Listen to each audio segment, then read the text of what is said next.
안녕하세요. 김성길 목사와 함께하는 GTS 말씀 묵상 시간입니다. 오늘은 8번째 주간의 6째 날 묵상인데요. 오늘 묵상의 주제는 배우고 응용합니다. 자, 우리가 이 주제를 이제 이렇게 함께 나누고 묵상한 지가 벌써 4년째입니다. 어떠신지요? 이런 주제들이 조금 익숙해져서 생활 속에서 뭘 하실 때마다 뭘 배울까? 여기서 배울 게 뭐지? 또 아이들과 대화할 때도 여기서 배운 게 뭐야? 우리 이거 어디다 응용해 볼 수 있을까? 이런 질문들을 혹시 해 보시고 사시는지 궁금합니다. 이 GTS 묵상은 단순히 말씀 묵상만이 아니라 이렇게 주제라든지 그래서 우리의 생활을 변화시키고 도움을 줄 수 있는 그런 주제들이 들어 있습니다. 5-7 플러스 2라고 하는 구조가 담겨져 있는 거죠. 이것을 익숙하게 활용을 좀 해보면 생활에 많은 도움이 될 수 있습니다. 자, 오늘 배우고 응용하기입니다. 자, 오늘 그림부터 정리를 해보겠습니다.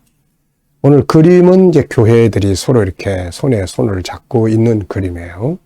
이 그림을 보시면서 제목을 한번 정해보시고 의미도 한번 적어보시기 바랍니다. 저는 제목을 독립과 연합 이렇게 적어봤어요. 독립과 연합. 의미는 3가지를 적어봤습니다. 모든 교회는 예수 그리스도 위에 세워져 있다. 그렇죠. 교회의 형태가 다르고 또 상황이 달라도 공통된 점은 예수 그리스도를 고백하는 그 위에 세워졌다는 거죠. 여기에 세워진지 않은 것은 교회가 아니거나 이단 교회거나 그런 것입니다. 두 번째는 이 고백을 가진 교회를 사탄의 권세가 이길 수 없다는 것이고요. 세 번째는 각각 독립과 연합이 이루어져야 한다. 각각 자기만의 독립성이 이루어져야 돼요. 이거는 가정생활에서도 마찬가지예요. 아내와 남편, 부모와 자녀. 각자 자기의 독립적 삶이 이루어지고 그리고 나서 연합이 이루어져야 되는 것입니다. 연합만을 하다 보면은 독립성이 사라지고 독립성만 강조하다 보면 연합이 사라집니다. 이 2가지가 조화 있게 이루는 것이 창조의 질서예요. 자, 두 번째는 분석입니다. 눈에 보이는 것과 보이지 않는 부분. 눈에 보이는 부분은 먼저 3개의 교회, 서로 손에 손을 맞잡고 연합된 모습, 그리고 가운데 있는 교회의 약한 부분이 꼬임해져 있습니다. 또 배경 색깔, 그리고 이 그림을 그린 사람의 사인이 있습니다. 자, 보이지 않는 부분에는 무엇이 있을까요? 우선 교회의 중심은 삼위일체 하나님이에요. 그래서 삼위일체 하나님, 그리고 교회가 존재하는 이유가 있죠. 그리고 그 안에 들어있는 성도들의 연합이 있습니다. 이 외에도 굉장히 많은 내용들이 이 안에 숨겨져 있습니다. 이것을 우리 하나씩 좀 찾아보면 더 깊은 은혜를 누릴 수 있죠. 세 번째입니다. 그림에서 가장 중요한 것은 뭐라고 생각합니까? 저는 독립과 연합. 네. 제가 이렇게 상담을 하다 보면은 아내가 남편에게 너무 이렇게 연합되어 있으면은 독립성이 소멸돼요. 그러면 이제 거기서 오는 상처가 많고 두 사람 간에 갈등이 많습니다. 처음에는 서로 연합해서 사랑을 갖게 되고 하지만 그러나 이 연합이라고 하는 것은 각자의 자기 역할에 독립성이 잘 만들어지는 데서부터 건강한 연합이 될 수 있어요. 그렇지 않고 일방적인 연합은 두 사람이 다 힘듭니다. 그래서 독립성을 이제 만들어 주려고 하는 거죠. 조금 독립을 해서 자기의 삶이 있고 자기의 재능을 개발하고 자기의 행복 프로그램들이 있고 그러면 오히려 상대방과의 관계를 좋게 할 수 있거든요. 네. 근데 상대방에 대한 의존도가 막 100%가 넘고 막 이래버리면은 그 의존도를 그 아내도 남편에 대한 의존도가 높기 때문에 뭐 전화를 안 받아도 도대체 이 남자가 뭐 하는 거야. 늦게 들어와도 또 계속 사사건건 감시, 감독 또 이렇게 돼요. 그럼 이제 그걸 또 받고 있는 사람은 얼마나 힘들겠어요, 이게. 네, 그러니까 서로 자기의 독립과 또 남편의 독립, 그 속에서 연합을 만드는 것. 이게 아주 행복한 가정의 모습이에요. 자, 네 번째는 연상법 훈련하기입니다. 이거 보시면서 떠오르는 거. 저는 일단은 마태복음 16장을 생각을 해보게 됩니다. 반석 위에 내 교회를 세우겠다. 또 요한계시록 7장 9절, 전체 세계 모든 교회가 이제 하나님의 보좌 앞에 함께 모이는 장면이 있습니다. 그리고 이제 제 인생 속에서 교회와의 관계를 한번 살펴봤어요. 저도 교회를 떠난 이 삶이라고는 생각을 못 해봤죠. 어려서부터 교회 생활, 부모님들이 신앙생활을 하셨기 때문에 교회 생활이 제 인생의 한 부분이었죠. 어쩌면 전부 다라고도 할 수 있습니다. 그리고 나중에 이제 성장을 하면서 교회를 통해서 은혜를 받고 또 성장하면서 비전이 만들어지고 그리고 나서 교회를 제가 개척을 해서 교회를 세웠습니다. 그리고 나서 오늘에 이르게 됐죠. 제 인생 속의 교회라는 것은 참 중요한 역할을 한 장소입니다. 자, 다섯 번째입니다. 상상력 키우기입니다. 이 그림을 가운데 두시고 앞에는 어떤 그림을 그리면 좋을지, 또 뒤에는 어떤 그림을 그리면 좋을지. 우선 앞에는 각 교회마다 따로따로 떨어져 있는 독립적인 교회의 모습을 그려볼 것 같고요. 그리고 나서 이 교회들이 지금 연합합니다. 그리고 난 다음에는 계시록 7장 9절에 천국에서 완전히 하나된 연합된 모습을 볼 수가 있습니다. 자, 미래를 어떻게 살고 싶은가요? 그렇다면 지금 무엇을 해야 할까요?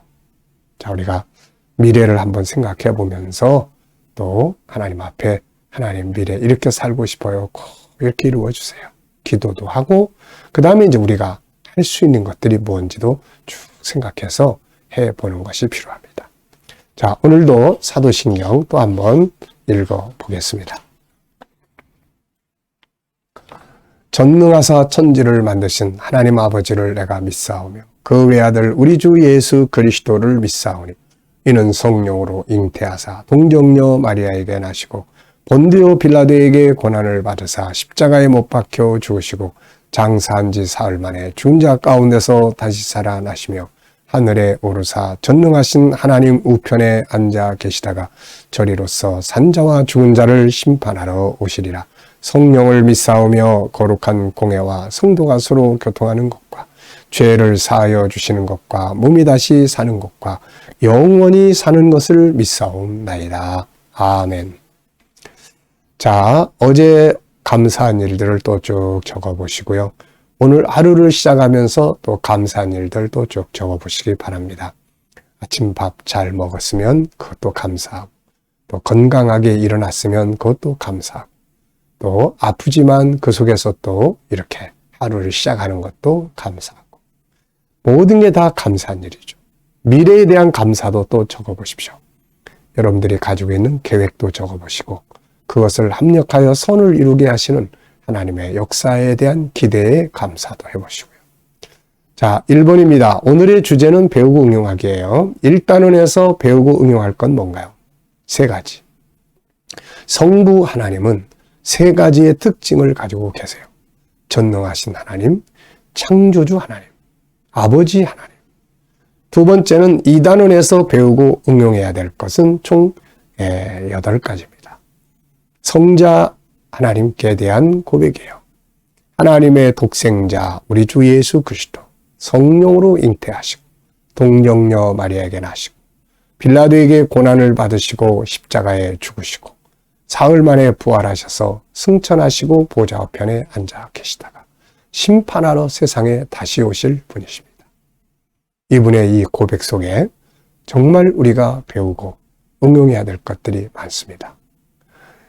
예수님께서 십자가에 고통받고 돌아가신 이것 때문에 우리가 모든 죄에서 자유함을 받을 수가 있거든요. 그래서 오늘도 우리가 실수해서 부족한 또 넘어지거나 그러면 주님의 십자가를 생각하고 그래서 나에게 주님 당신의 십자가가 필요합니다. 이렇게 사용하면 죄에서 자유함을 얻을 수가 있게 되는 겁니다. 자, 또 3단원과 4단원에서 배우고 응용해야 될 건 뭔가요? 3단원은 성령을 믿사오며 이 속에는 세 가지의 성령의 역사가 있다고 그랬죠. 거듭남. 두 번째는 내 안에서 내재하심과 역사하심. 세 번째는 은사. 이렇게 있습니다. 자, 그 다음에는 이제 교회 공동체와 성도의 교제에 대한 내용이 있습니다. 네, 4단원에서는 교회 공동체를 믿사오며 성도가 서로 교제하는 것을 믿습니다. 신앙은 바로 이 위에서 이루어지게 되는 거예요. 자, 5단원에서는 우리가 뭘 배우고 응용할 수 있나요? 세 가지가 있죠. 죄사함 받는 것, 몸이 다시 사는 것, 부활입니다. 영생, 하나님 나라의 영광의 영생의 삶이죠. 자, 질문 만들어 보겠습니다. 5단원에서 질문 2개. 자, 첫째 질문은 죄사함의 방법은 무엇인가? 여기에 보면은 우리가 죄사함 받는 것을 믿는다고 했는데 죄사함 받는 것 방법은 바로 예수 그리스도의 십자가를 믿는 것입니다. 주님의 십자가는 우리의 죄를 대신하기 위해서 돌아가신 것이니까요. 두 번째는 부활과 변화 영생은 언제 이루어지는 일인가? 바로 예수 그리스도 재림하실 때 우리 몸이 죽었던 몸 다시 살고 그리고 살아있는 자들은 다 변화를 받아서 이루어지는 하나님의 나라에 들어가 영생을 얻게 되는 것입니다. 자, 6번째, 사도신경이 나에게는 어떤 도움이 되고 있나요? 자, 여러분들에게 사도신경이 어떤 도움이 되고 있습니까? 저는 몇 가지 적어봤어요.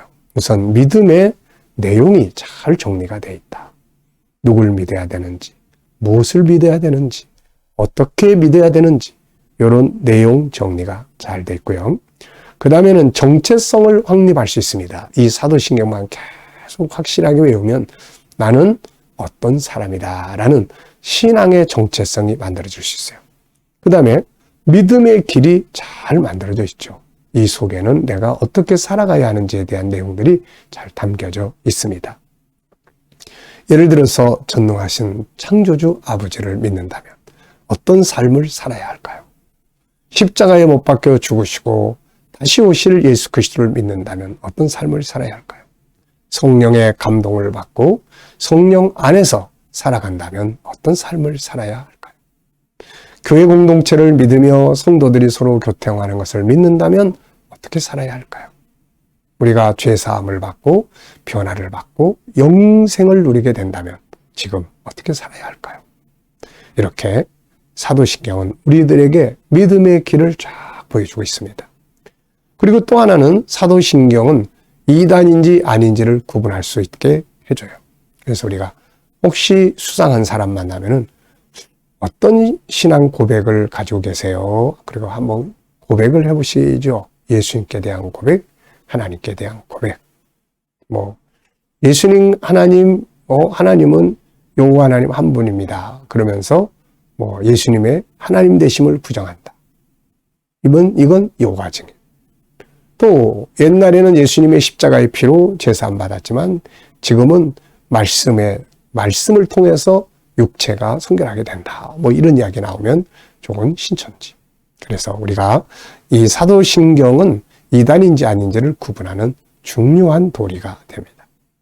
자, 오늘 EQ 기도문 2번째인데요. 대화법입니다.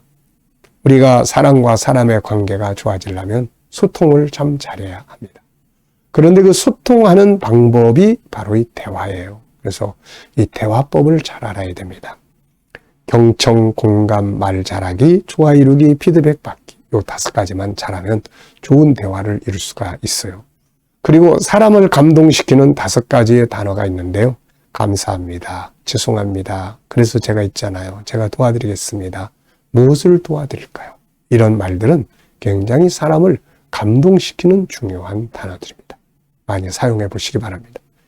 내가 가진 것 중에 하나님 나라와 주의 영광을 위해 사용할 수 있는 것들을 적어보게요. 자, 오늘도 지극히 작은 것이라도 하나님의 나라를 위해서, 복음 증거를 위해서, 선교를 위해서, 하나님의 뜻을 이루기 위해서 사용될 수 있다면 이것은 영광과 상급을 얻게 하는 것입니다. 그러나 나 자신의 먹고 마시고 누리는 것만 위해 사용되는 것은 지내놓고 보면 남는 게 아무것도 없습니다.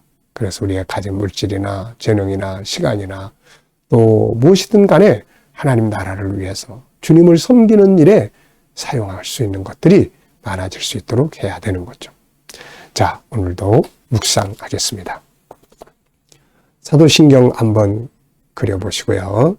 내 마음의 소원들이 있으면 한번 더 다 떠올려보시고 오늘 만날 사람, 오늘 할 일들을 한번 쭉 떠올려보십시오. 그리고 주님께 물어보시기 바랍니다. 주님, 오늘 이 사람을 만나는데 무슨 말을 하면 좋을까요? 제가 이런 일들을 계획하고 있습니다. 주님 보시기에 어떠하신지요? 오늘 이런 일들을 해야 합니다. 주님이라면 어떻게 하시겠습니까? 그리고 기다려보시면 떠오르는 영감이 있습니다. 이 영감이 세상을 승리하게 만들어 줍니다. 다니엘의 삶은 바로 다른 사람들에 비해서 이 영감이 풍성했던 사람이었죠. 자, 오늘도 영감을 통해서 하루를 복되게 사시기 바랍니다. 기도하고 마치겠습니다. 주님 감사합니다. 오늘도 묵상으로 또 시작합니다. 저희 하루가 복되게 하여 주시옵소서. 행복하게 하여 주시옵소서. 오늘도 우리 자녀들, 친척들, 동료들 중에 주님 알지 못하는 자들, 믿지 않는 자들 돌아와 구원받게 하시고 우리 자녀들과 성도들의 직장과 사업장이 복되게 하시며 새로운 일터를 구하는 자들에게는 저희가 준비한 것들을 잘 사용할 수 있는 좋은 일터들이 준비되게 하여 주시옵소서. 아버지, 오늘도 치료받는 교우들에게 함께하여 주시고 저희들이 주님 앞에서 또 더욱더 능력 있게 모든 질병에서 자유하게 하여 주옵소서. 오늘도 나라의 지도자들에게 지혜를 주셔서 나라를 건강하게 바르게 이끌어갈 수 있게 하여 주시고 오늘도 세계 곳곳에 있는 선교사님들과 저들의 사역 가운데 은혜 베풀어 주옵소서. 오늘 대화법 잘 익혀서 모든 사람과의 관계가 아름답게 만들어지게 하여 주시옵소서. 감사하며 예수님의 이름으로 기도하옵나이다. 아멘.